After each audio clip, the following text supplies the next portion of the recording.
Life's a dream, we are dreaming.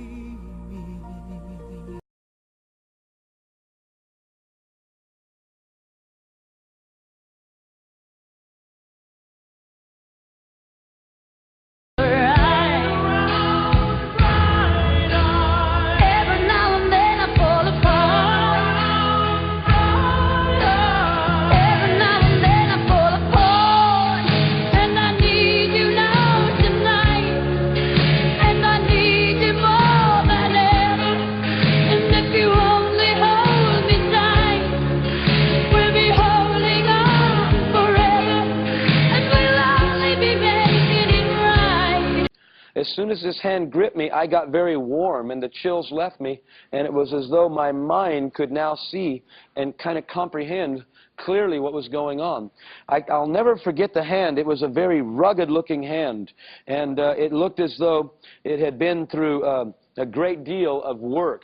Almost, you know, like a man who's a blue-collar worker that uses his hands like a mechanic or a builder or a plumber or something. It was a very rugged hand, and it was a very thick hand. It wasn't like mine. You know, I'm kind of a small-boned person, but this was a very solid hand, and it gripped my shoulder, and warmth and peace began to flood through me. After a few moments, I turned back, and there was the Lord Jesus Christ standing behind me. I don't know how he got in that room, because it was just a small holding cell and the doors behind us were shut. And then all of a sudden he looked me in the eyes. He looked at me very, very sternly. It wasn't like a reproof or conviction, but it was more of just him looking and peering into my life. And the most unusual thing occurred to me. At the very instant I looked at him, his eyes were not brown or green or blue or anything like that. They appeared to be red like fire, and they were just looking clearly through my whole life. Somehow at that moment I was able to realize that him looking at me was actually looking through me, and he knew everything of me. He knew my strengths, he knew my weaknesses, he knew every lie deep down inside of me, he knew every deception, he knew every place that I was afraid and I had compartmentalized. My whole being, by him looking into me, was exposed to me. It was very frightening. It was a very intense moment. I wish I could say that seeing Jesus at that moment made me very happy. It didn't. It made me very fearful. I understand now what the fear of the Lord is because of that experience. I've had the Lord visit me 3 times in my life, the resurrected Christ, and each time he's manifested himself, it was never a tiptoe through the tulips for me.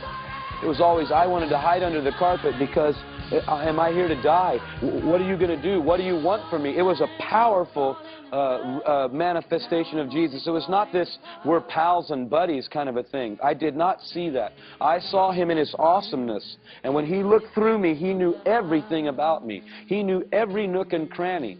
And about a few moments after realizing this, realizing my own depravity, he spoke to me and he looked sternly into my eyes and he said, "Fear not, my son, for death will never hold you."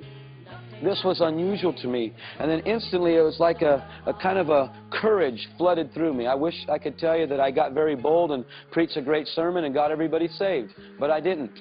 It was just courage to go through what was before me. And so these men strapped me down now, and this individual, by the way, before they strapped me down, they asked me one more time, "You can renounce him now." And I said, "No, he's the Lord of all." And I knew that he had saved me in the dream because of the prayer and the thing with that older man. But when I looked at him, I knew now, and I can tell you folks, I know for a certainty, he is the Lord of lords and the King of every king. And I'm telling you, where the scriptures say every knee will bow, every tongue will confess his lordship, whether in heaven, on earth, or under the earth. When I saw him, there is not one knee, there is not one tongue that will not confess his lordship, regardless of what side of the coin they are, when he reveals himself to them. Every knee will bow. Trust me. Because this presence that he stood in was so powerful, so awesome, so anointed, so terrible, so to speak. Like the scriptures say, he's terrible in his presence. Terrible in the sense that you knew that there's no power on earth that could challenge him. Folks, I'm not afraid of nuclear bombs at all. I have no fear of nuclear disaster, because I know that the God of the universe that revealed himself to me is greater than any demonstration that man can concoct.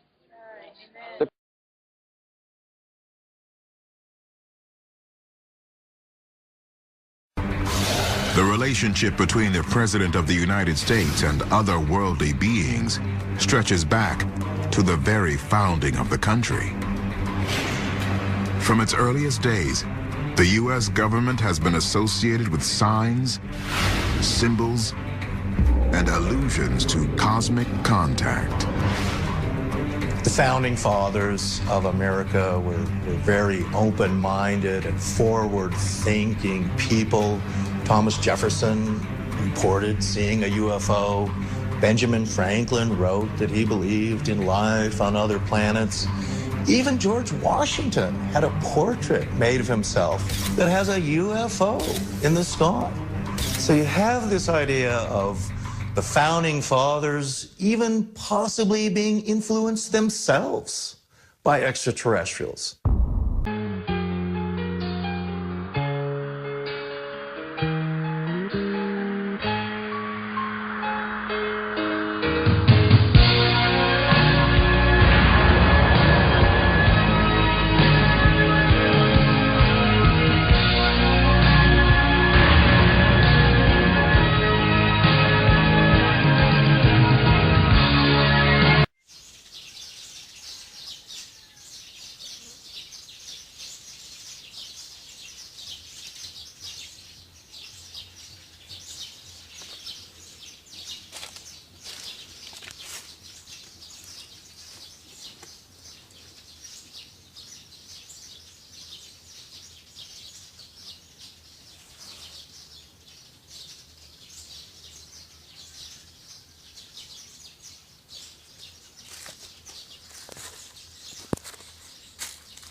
Oh, look at that rainbow.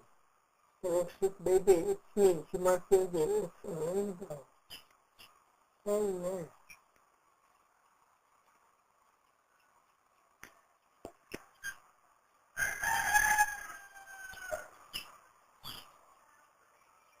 Oh, look. It's a rainbow, look. Yeah.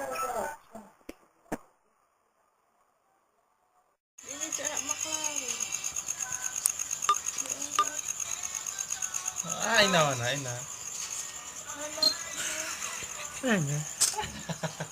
Look at that. Dali na, kunta ko ya. Kapawak kay ka rin na. Hindi na maklaro yan.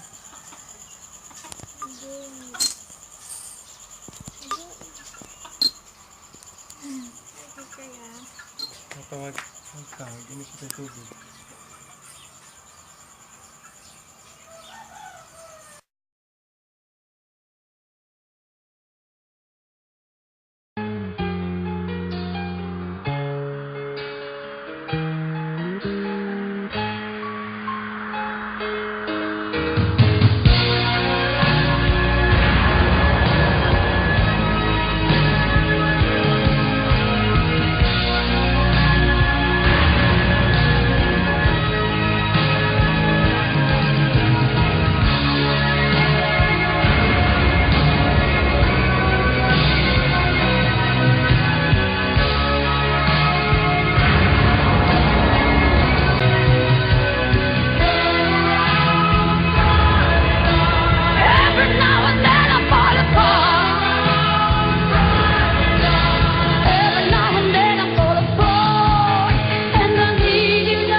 the best imaginable days coming with government.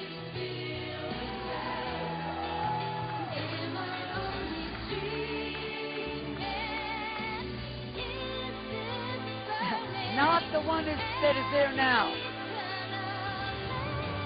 I have been saying God's going to take over the government because His people have finally started coming into agreement. Your will be done your way in our government. Not man, not the enemy. When you begin to declare His will, His way, come, I'm telling you, that's all He needs to be. He's already doing things behind the scenes that nobody knows about.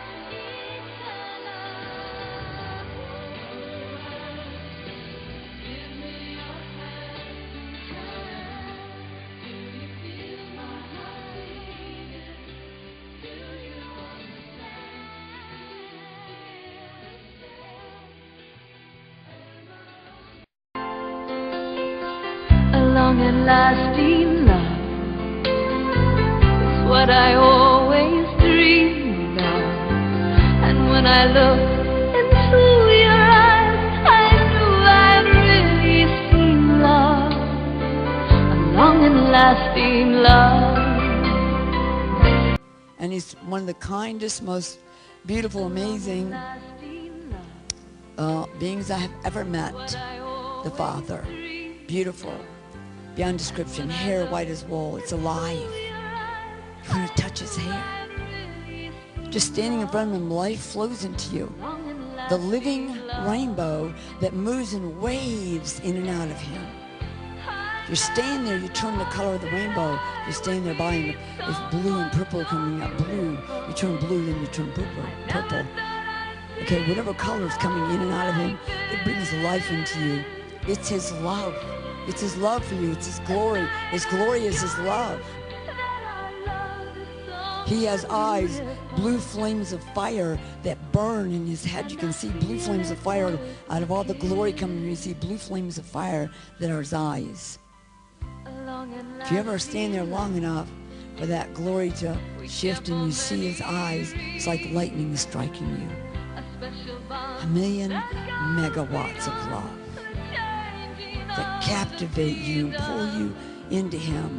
And when you are welcomed home to heaven and He reaches out of that glory and holds you with His arms and says, I am so glad you have come back to me. I've been waiting on you. My heart beats for you. I'm never going to let you go.